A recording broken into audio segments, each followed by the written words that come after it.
जब हम रात को आसमान की तरफ देखते हैं तो हमें आसमान में स्टार्स नजर आते हैं जो देखने में बहुत छोटे लगते हैं, लेकिन ये सभी स्टार्स हमारी जमीन से लाखों गुना बड़े और हजारों लाइट ईयर्स दूर हैं। जब आप इन्हें देखते हैं तो आप सोचते हैं कि अल्लाह ने कितनी बड़ी कायनात बनाई है और आपके दिल में अल्लाह के लिए मोहब्बत और बढ़ जाती है और आप कहते हैं अल्लाह अकबर। और आज के इस वीडियो में हम कायनात की सैर करेंगे और जानेंगे कि हमारी कायनात कितनी बड़ी है, जिसके बारे में जानकर आपका दिमाग चकरा जाएगा। तो पूरी वीडियो वॉच कीजिएगा। और आप देख रहे हैं स्पेस वर्ल्ड। ये है हमारी जमीन जो देखने में कितनी खूबसूरत लगती है। यहाँ पर हम इंसान और कई जानदार रहते हैं। अगर हम अपनी जमीन को चांद से देखें तो ये हमें कुछ ऐसी दिखाई देगी। इस वक्त हम चांद पर खड़े हैं। ये हमारा नेचुरल सैटेलाइट है।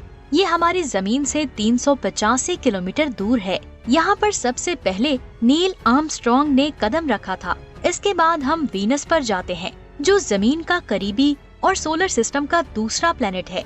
इसे जमीन का जुड़वा प्लेनेट भी कहते हैं, लेकिन ये एक जहन्नुमी प्लेनेट है। यहाँ लावे के समंदर बहते हैं और तेजाब की बारिश होती है। इसका टेम्परेचर 475 डिग्री है और ये हमारे सोलर सिस्टम का सबसे गर्म प्लेनेट है। अगर हम यहाँ पर रुकते हैं तो हमारा तंदूरी चिकन बन जाएगा। इसीलिए हम सूरज की तरफ चलते हैं, जिसकी रोशनी में हमें मरकरी दिखाई देगा जो हमारे सोलर सिस्टम का पहला प्लेनेट है। इसके बाद आता है हमारा सूरज जो हमारे सोलर सिस्टम का बादशाह है। इसकी वजह से हम जमीन पर जिंदा हैं। इसके गिर्द सभी प्लेनेट ऑर्बिट करते हैं। इसका साइज इतना बड़ा है कि इसमें हमारी जमीन जैसी 13 लाख जमीनें आसानी से आ जाएंगी। इसकी सतह का टेम्परेचर 6000 डिग्री है और इसका एटमॉस्फेरिक टेम्परेचर 1 करोड़ डिग्री से ज्यादा है। इससे निकलने वाली सोलर विंड्स 18 अरब किलोमीटर दूर जाकर रुक जाती हैं और फिर सोलर सिस्टम के चारों तरफ एक बबल बनाती हैं, जिसे हेलियोस्फीयर कहते हैं, जो जमीन से 18 अरब किलोमीटर दूर है। इसके बाद हम चलते हैं हमारे सोलर सिस्टम के छोटे प्लेनेट मार्स पर, जो हमारी जमीन की तरह सूरज के हैबिटेबल जोन में आता है। यहाँ पर सभी इंसानों की नजरें टिकी हुई हैं। अगर हम मार्स से जमीन को देखें तो हमें ये डॉट नजर आएगा। ये डॉट हमारी जमीन है जो कुछ इस तरह दिखाई देती है। अगर हम मार्स पर रहते हैं तो हम कभी सोच भी नहीं सकते कि इस छोटे से निशान में अरबों इंसान रहते हैं। इसके बाद हम चलते हैं हमारे सोलर सिस्टम के सबसे बड़े प्लेनेट जुपिटर पर। लेकिन जुपिटर पर जाने से पहले हमें एस्ट्रॉयड बेल्ट में से होकर गुजरना होगा, जिसमें लाखों की तादाद में एस्ट्रॉयड्स मौजूद हैं। ये बेल्ट मार्स और जुपिटर के दरमियान आती है और इसके बाद आता है हमारे सोलर सिस्टम का सबसे बड़ा प्लेनेट जुपिटर। इस प्लेनेट की वजह से हम एस्ट्रॉयड की टक्कर से बच जाते हैं। ये इतना बड़ा है कि इसमें कई हजार जमीनें आसानी से आ जाएंगी। इस पर इस निशान को देखें जो हमारे सोलर सिस्टम का सबसे बड़ा तूफान है, जिसे रेड स्पॉट कहते हैं, जो 350 सालों से मुसलसल चल रहा है, जिसमें हीरों की बारिश होती है। और इस तरह के कई तूफान जुपिटर पर आते हैं जिसकी रफ्तार आपकी सोच से भी ज्यादा है। और यहाँ से हम चलते हैं इसके करीबी मून आइयो पर, जहाँ पर हर तरफ वोल्केनोस ही हैं, जो लाखों टन लावा अपने अंदर से बाहर निकाल रहे हैं। अगर हम इसे जहन्नुमी मून कहें तो गलत नहीं होगा। इस चांद से हमें एक और चांद दिखाई दे रहा है जिस पर लाइफ मौजूद हो सकती है, क्योंकि साइंसदानों का कहना है कि इसकी सरफेस के नीचे पानी का बहुत बड़ा समंदर हो सकता है जिसमें लाइफ मौजूद हो सकती है, जिसके बारे में जानने के लिए नासा आने वाले वक्त में एक स्पेस क्राफ्ट को वहाँ भेजेगी। लेकिन नासा ने इसके करीबी प्लेनेट सैटर्न पर एक स्पेस क्राफ्ट को भेजा है। ये हमारे सोलर सिस्टम का सबसे खूबसूरत प्लेनेट है। इसके खूबसूरत होने की सबसे बड़ी वजह इसका रिंग है, जो कई लाखों किलोमीटर तक स्पेस में फैला हुआ है। ये प्लेनेट इतना बड़ा होने के बावजूद इतना हल्का है कि अगर आप इसे पानी में रखेंगे तो ये तैरने लगेगा। और इस प्लेनेट के पास ऐसा चांद है जिसको अर्थ लाइक मून कहते हैं, क्योंकि इसका टेम्परेचर बिल्कुल हमारी जमीन जैसा है। इसके बाद हम चलते हैं यूरेनस पर और इसके बाद आता है हमारे सोलर सिस्टम का आखिरी प्लेनेट नेपच्यून। ये हमारी जमीन से 4.5 अरब किलोमीटर दूर है, जहाँ सूरज की रोशनी को पहुँचने में 4 घंटे लग जाते हैं और इस प्लेनेट पर बहुत तेज तूफान आते हैं। अब हम जा रहे हैं सोलर सिस्टम से बाहर और रास्ते में हमारी मुलाकात होती है वॉयेजर 1 स्पेस क्राफ्ट से, जो 61,000 किलोमीटर फी घंटा की रफ्तार से स्पेस में ट्रेवल कर रहा है। इसके बाद हम चलते हैं जमीन से 20 लाइट ईयर्स दूर ग्लीस 581 पर। इसके गिर्द एक प्लेनेट ऑर्बिट करता है जो अपने स्टार के हैबिटेबल जोन में आता है। साइंटिस्ट इसे हमारी जमीन जैसे प्लेनेट भी कहते हैं और यहाँ पर लाइफ के पॉसिबल होने के चांसेस हैं।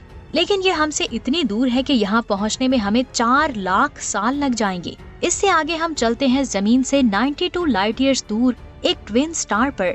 ये दोनों स्टार एक दूसरे को ऑर्बिट करते हैं और एक दूसरे को लगातार निगल रहे हैं। इसके बाद हम चलते हैं ऑरियल मॉलिक्यूलर क्लाउड पर, जो हमारी जमीन से 1300 लाइट ईयर्स दूर मौजूद है। ये बादल हजारों लाइट ईयर्स दूर तक फैले हुए हैं, जिसमें न्यू स्टार्स की फॉर्मेशन होती है। यहाँ पहुँचने में हमें करोड़ों साल लग जाएंगे। इससे आगे अगर हम चलें तो रास्ते में हमें बिखरे हुए रंग नजर आते हैं। असल में ये किसी प्लेनेट की राख है, जिसमें एक धमाका हुआ और ये स्टार फट गया, मुख्तलिफ रंगों में बिखर गया और इसमें एक व्हाइट ड्वार्फ स्टार की फॉर्मेशन हो रही है। इसका मैस इतना ज्यादा है कि इसके एक चम्मच का वजन 1 टन के बराबर होगा। साइंटिस्ट का कहना है कि एक दिन हमारा सूरज फटकर व्हाइट ड्वार्फ बन जाएगा। इसके बाद आता है न्यूट्रॉन स्टार, जिसकी चौड़ाई सिर्फ 12 मील है। इसके एक चम्मच का वजन हजारों टन के बराबर होगा। ये स्टार बहुत तेज घूमता है। इसके घूमने की रफ्तार इतनी ज्यादा है कि साइंटिस्ट के मुताबिक अगर आप इसकी सरफेस पर खड़े हो जाएं, तो आपकी स्पीड रोशनी की स्पीड से 25% हिस्से के बराबर हो जाएगी। इसके बाद हम चलते हैं कायनात के मॉन्स्टर ब्लैक होल पर, जो किसी भी चीज को अपनी तरफ खींचकर निगल लेता है और ये ब्लैक होल अल्लाह के हुक्म से पूरी कायनात को निगल सकता है। यहाँ एक सवाल आता है कि आखिर इसके अंदर क्या है। इसके बारे में हम कभी भी नहीं जान पाएंगे। इसके बाद हम चलते हैं हमारी गैलेक्सी से बाहर। बाहर जाने पर हमारी गैलेक्सी हमें कुछ ऐसी दिखाई देती है, जिसके अंदर हमारी जमीन और कई अरबों स्टार्स मौजूद हैं।